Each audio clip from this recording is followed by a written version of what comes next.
Hi friends, welcome to honey stories. నేను మీ లక్ష్మి. అసుర love and war 27 episode యార్. ఒసేయ్ ముద్దు, ఎంతసేపు ఇలాగే కొండపిల్ల బొమ్మలో నిలబడతావు అని చెవిలో జోరేగలా అరిచిపోయింది సోలు పాప. ఆ అరుపుకి ఉలిక్కిపడి స్పృహలోకి వచ్చి అటు ఇటు తడుముకుని తన పరధ్యానానికి తనే తిట్టుకుంటూ వెళ్ళబోతుంటే అడ్డంగా నిలబడ్డాడు దేవ్. వెళ్ళి అతని ఛాతీకి గుద్దుకుని ముక్కు పచ్చడయ్యి అబ్బా అంటూ ముక్కు రుద్దుకుని తల పైకెత్తి చూసింది చైత్ర. ఏంటి అని కళ్ళు ఎగరేశాడు. మూతి బిగించి గుర్రుగా చూసింది. నడుం చుట్టూ చేతిని వేసి దగ్గరకు లాక్కుని లుక్కులు వాడిగా ఉన్నాయేంటి పాపా అని మొహం మీద అల్లరి చేస్తున్న ముంగురులని చెవు వెనుక పెట్టి నైట్ బాగా నిద్ర పట్టిందా అని మోకింగ్ వయసు అడిగాడు దేవ్. లీవ్స్ ఇవ్వ, ఎవరైనా చూస్తే చండాలంగా ఉంటుంది అని ఛాతి మీద చేతులాంచి తోచేసింది. చూస్తే చూడనివ్వే, భయం దేనికి అని మెడవంపులో మొహం పెట్టి ఆమె మేను ఫ్రాగ్రెన్స్ గాఢంగా పీల్చాడు దేవ్. అతని చర్యకు చిరుగుటాకులా ఉణుకుతూ ఏం మాట్లాడుతున్నావో తెలుస్తుందా అని తడబడింది. ఉదయాన్నే నేను తాగేసిలేనే, మత్తులో చిత్తవుతూ అంత తెలియకుండా మాట్లాడడానికి అని నవ్వాడు. కళ్ళు చిట్లించి నువ్వు డ్రింక్ చేస్తావా అని మొహం వికారంగా పెట్టింది. నున్నటి భుజం మీద పెదవులతో రాస్తూ యా అన్నాడు. చియాక్ అంటూ తోచింది. చీకాదే, భలే మత్తుగా ఉంటుంది, నీకు తెస్తాను తాగి చూడు అని కవ్వించాడు. నా ప్రాణం పోయినా టచ్ చేయను అని మువారింపుగా అంది దేవు మాయాజలంలో పడిపోయి. చచ్చింది గొర్రె, చెప్పను అని అన్నీ ఇదే చిలకలా పలుకేస్తుంది అని తలబాదుకుంది సోలు పాప. సైడ్ స్మైల్ ఇస్తూ ఎప్పుడు స్మెల్ కూడా చూడలేదా అని ఇంటెన్స్ వాయిస్తూ అడిగాడు. అంటూ పెదవి విరిచింది. నేను టేస్ట్ చేస్తాను అప్పుడు రచ్చరంబోలే బెడ్ మీద అని అల్లరి చేశాడు. కంటి రెప్పల్ని రెపరెపలాడించి నువ్వు పట్టిస్తే తాగుతానే ఏంటి అని మూతి తిప్పింది. ఈవిల్ స్మైల్ ఇస్తూ చైత్రమ్మ నీలో చాలా విషయం ఉందే అని ముక్కు మీద ముద్దు పెట్టి దాచాలన్నా దాగదులే, దాగుడు మూతలు చెల్లవులే అని తీర్చేశాడు. బాబు గానగాంధర్వ, నీ టోను ఊరంతా తినిపించేలా ఉంది. పాపం పొరజన ప్రాణాలతో ఎందుకు చెప్పు ఈ ఆటలు అని కుక్కరించింది. అంటే ఏంటి అయినా గొంతు గాడిద స్వరంలో ఉందా అని కోపం నటించాడు. నేను ఎక్కడ అన్నాను అని కళ్ళని రోల్ చేసింది. నువ్వు అన్న దాంట్లో మీనింగ్ అదేనే, పండుగప్ప అని బొగ్గ మీద బయట చేశాడు. పండుగప్ప అంటే ముగ్గిన కప్ప అని అమాయకంగా అడిగింది. కింద పెద్ద బయట చేసుకుంటూ అవునే, యాపిల్ల దోరగా ముగ్గిన కప్ప అని విక్రించాడు. ఎందుకంత కోపం తెలియక అడిగితే తప్ప అంటూ పప్పి ఫేస్ పెట్టింది. తింగరబుచ్చే, పండుగప్ప అంటే సీ ఫిష్, చాలా కాస్ట్ అది. ఎప్పుడూ తినలేదా అని అదోలా చూస్తూ అడిగాడు. అని పెదవి విరిచి నేమేమీ వినలేదు, ఇంకా తినడం కూడానా అంటూ సాగదీసింది. ఈసారి ముంబై తీసుకెళ్ళి సీ బోటింగ్లో చేయించి రుచి చూపిస్తానులే అని మెడ మీద చేతులు అంచి తన నుదుటితో ఆమె నుదుటిని ఢీకొట్టాడు. Boat ride తీసుకెళ్తావా? సముద్రంలో నిమజ్జనం చేసేద్దామని ప్లాన్ చేసావా అని వంకరగా అడిగిన చైత్ర. గుడ్ క్యాచ్ బేబీ, నీ నోటి వెంట నిజం రాకపోతే నీకు అదే పనిష్మెంట్ అని పెదవంచిన ముద్దు పెట్టి త్వరగా రెడీ అవ్వు, ఆఫీసులో చెబుతా ఈ పని అంటూ కళ్ళు చికిలించాడు. దేనికి డ్రామా సేవా అని హ్యాండ్స్ ఫోల్డ్ చేసుకుని సీరియస్గా అడిగిన చైత్ర. ఊరికే ఉన్నవాడిని కెలికి మరీ దెబ్బలు తినకపోతే నీ మైండ్ ఊరుకోదేంటే అని వెక్కిరించింది సోలు పాప. చెప్తారే అన్నీ, వచ్చిందమ్మ వయ్యారి, ఇది అడగగానే చెప్పాలి మరి. ఏదో టెక్కు దెబ్బతావనుకో, చెప్పను చేసి చూపిస్తా అని నెత్తిన చిరుముట్టు ముట్టి బ్రెయిన్లెస్ బ్యూటీ అని కుక్కరించి రెడీ అవు అని వెళ్ళాడు దేవ్. తన పొడవాటి వేళతో బుర్ర పరుక్కుంటూ నీకేమైనా అర్థమైందా అని సోలుని అడిగింది. అర్థమైతే చెప్పేతాను మరి అని దేవులా కుక్కరించిపోయింది సోలు పాప. పళ్ళు నూరుకుంటూ ఇది శివకంటే ఖతర్నాక్ అని గింజుకుంది చైత్ర. వన్ డే ముందుకు వెళ్దాం రండి. ఆత్రంగా పెన్ డ్రైవ్ తీసుకుని తన రూమ్కి వెళ్ళి తన లాఫీ బెడ్ మీద పెట్టి పెన్ డ్రైవ్ ఆన్ చేసి చకచకా వేళ్లతో మూవ్ చేసింది మేఘ. పెళ్లి కొడుకుదే ఎక్కువ ఉండడంతో మొహం చెట్లించి ఈ టప్ప మొహం గాడికి ఎంత ఓవర్ బిల్డప్ అవసరమా? మొహం ఎలా ఉన్నా పర్వాలేదు, వాడు మగాడు అనే లేబుల్ ఉంటే చాలు ఈ ఆడపిల్లల తండ్రులకు ఎగేసుకుంటూ వెళ్ళి పెళ్లి సంబంధాలు కుదిర్చేస్తారు. తమ కూతురికి వాడు ఈడు జోడు అవుతాడో లేదో అనే మినిమం కామన్ సెన్స్ ఉండదు. I hate middle class family అని నిప్పుల్లో వేసిన ఉప్పులా చిటపట్లాడుతూ ముందుకు ఫార్వర్డ్ చేస్తూ చైత్రని తీసుకొచ్చి పెళ్లిపేటల మీద కూర్చోబెట్టిన దగ్గర నుండి జాగ్రత్తగా అబ్జర్వ్ చేయడం మొదలుపెట్టింది. తల నేలమట్టకు దించేసి చైత్రని చూసి నొసలు ముడిచి ఇది నుదుటిన బాసికం కట్టిన పెళ్లి కూతురులా లేదు, శోకదేవతలా ఉంది అని ఎద్దేవా చేస్తూ ఏడివాడు అని ఆత్రంగా చూస్తుంది. దేవ్ ఆటో సరాసరి మండపం దగ్గరికి వచ్చి ఆగటం దిగటం అన్నీ కనిపిస్తున్నాయి, కానీ ఫుల్ ఫేస్ క్యాప్చర్ చేయలేదు. వీళ్ళు ముందుండడం, వీడియో తీసేవాడు బ్యాక్ ఉండడంతో సైడ్లు మాత్రం కవర్ అయ్యాయి. దేవ్ రఫ్గా అందరినీ నెట్టడం, బలవంతంగా తాళి కట్టడం, అక్కడ ఉన్న వాళ్ళంతా లాగుతున్నా ఇసుమంత కూడా చలించకుండా, భయం అనేదే లేకుండా చైత్ర అరుస్తున్నా పట్టించుకోకుండా చాలా ర్యాష్‌గా బిహేవ్ చేసి, దేవాన్ష్‌ని అబ్బురంగా చూస్తూ వాట్ ఏ డేర్ యార్! లైవ్ పిక్చర్ చూపించావు.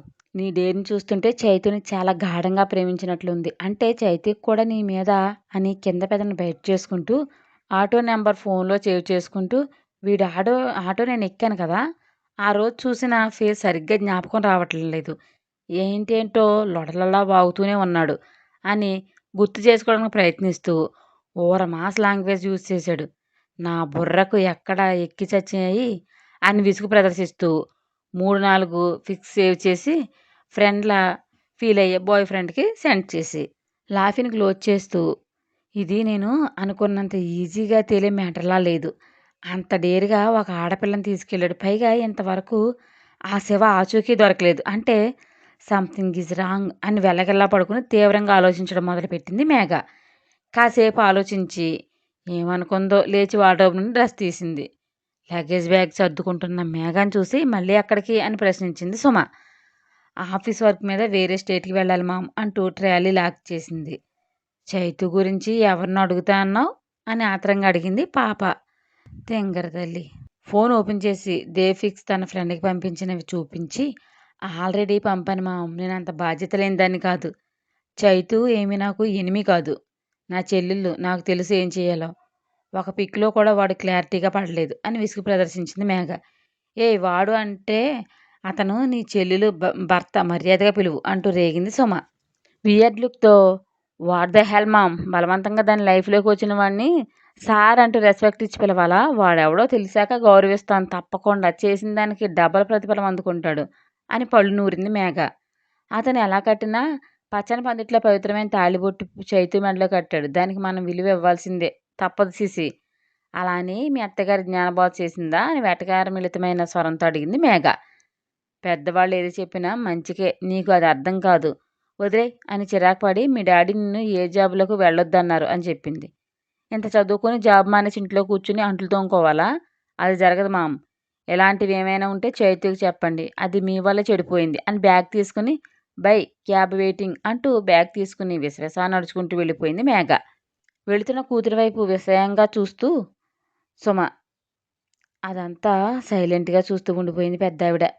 దేవ్ అని పిలుస్తూ వచ్చి నీతో మాట్లాడాలి అంది ఊర్మిళ. తనతో మాట్లాడడమే తక్కువ. తన మామ్. అలాంటిది ఎందుకు పిలిచిందో గెస్ చేసి నాకు ఆఫీస్ టైం అయింది మామ్ అన్నాడు. మామతో మాట్లాడడానికి నీ షెడ్యూల్డ్ 15 మినిట్స్ టైం కూడా లేదా అని సీరియస్‌గా అడిగింది. ఎవరి బిజీ వాళ్ళది మామ్. నీతో నీకు మాతో గడపడానికి 1 మినిట్ టైం కూడా లేనట్లు నాకు లేదు అని నిర్మొహమాటంగా బై నాని అంటూ ముందుకు వెళ్ళాడు. వెనుకే భయంగా చూస్తూ వెళ్ళింది చైత్ర.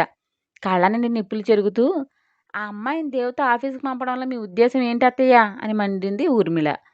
అమ్మా అంటూ పిలుస్తూ వచ్చి చైత్ర ఒక్కతే కాదు నేను వెళ్తున్నాను అని ఒక నవ్వు మొహంతో చెప్పింది జాను. బేబీ అని అసహనంగా పిలిచింది ఊర్మిళ. కోపం తెచ్చుకోకమ్మా, కొన్ని రకాల హార్మోన్స్ డౌన్ అయ్యి త్వరగా డార్క్ సర్కిల్స్ వచ్చేసి ఓల్డ్ అయిపోతారంట.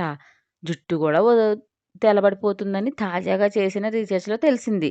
సో మా చిన్నమ్మ ఇప్పుడు క్యూట్ బబ్లీ డాల్‌లా ఉండాలంటే కూల్ అండ్ స్మైలింగ్ ఫేస్‌తో ఉంటే ఫుల్ గ్లామర్‌గా కనిపిస్తావు. అప్పుడు నీ ఫ్రెండ్స్ నిన్ను చూసి కుళ్ళుకు చేస్తారు. ఓకేనా? బాయ్ అని బుగ్గ మీద కిస్ చేసి బై నాని అంటూ తుర్రుమని ఎగిరిపోయింది జాహ్నవి. వేసింది బిస్కెట్ అని మనసులో నవ్వుకుంది పెద్దావిడ. పొగిడాక ఇంక నోరేం లేస్తుంది తుస్సుమంది కోపమంతా. సైలెంట్‌గా రూమ్‌కి వెళ్ళిపోయింది. గ్లామర్ పాడయ్యే పనులు అస్సలు చేయదబ్బా ఊర్మిళాదేవి. ఆశ్చర్యంగా చూస్తూ అత్తయ్య జాను భలే మంత్రం వేస్తుందే అని నవ్వింది రుక్మిణి. ఏం చేస్తుంది? ఎన్నో అవమానాలు పడ్డాక మనసు రాయి చేసుకుని నవ్వు నటిస్తూ తిరుగుతుంది.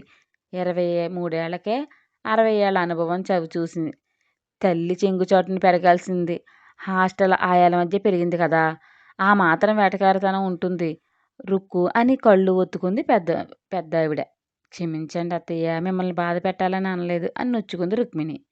ఈ బాధ నా కట్టి కాలేదాకా తీరదులే వెళ్ళి పని చూసుకో. నేను కాసేపు రామాయణం చదువుకుంటాను అని వెళ్ళింది పెద్దావిడ. ఇలాంటి కూతురి అందచందాలు చూడడానికి నీకు కళ్ళు లేవు మాలిని అని భారమైన మనసుతో అనుకుంది రుక్మిణి. చెంగల పువ్వు రంగు శారీలో విరిచిన జాస్మిన్‌లా ఉన్న చైత్రని కారు నుండి తదేకంగా చూస్తున్నాడు దేవ్. అన్నయ్య ఇది టూ మచ్ తెలుసా అని గుసగుస అంది జాను. సన్నగా నవ్వాడు దేవ్. నవ్వకు. చెల్లెల్ని పక్కన పెట్టుకుని వదినకు సైట్ కొడతావా? ఇదేం బాగోలేదు అని కవ్వించింది. సైట్ కొట్టి కొట్టి నాకై సైట్ రావాలి గానీ నీ ఆ మొద్దు బుర్రకు అర్థం కాదురా అని నవ్వాడు. మీరిద్దరేంటి అంత గుసగుసలాడుతున్నారు అని అనుమానంగా అడిగింది చైత్ర.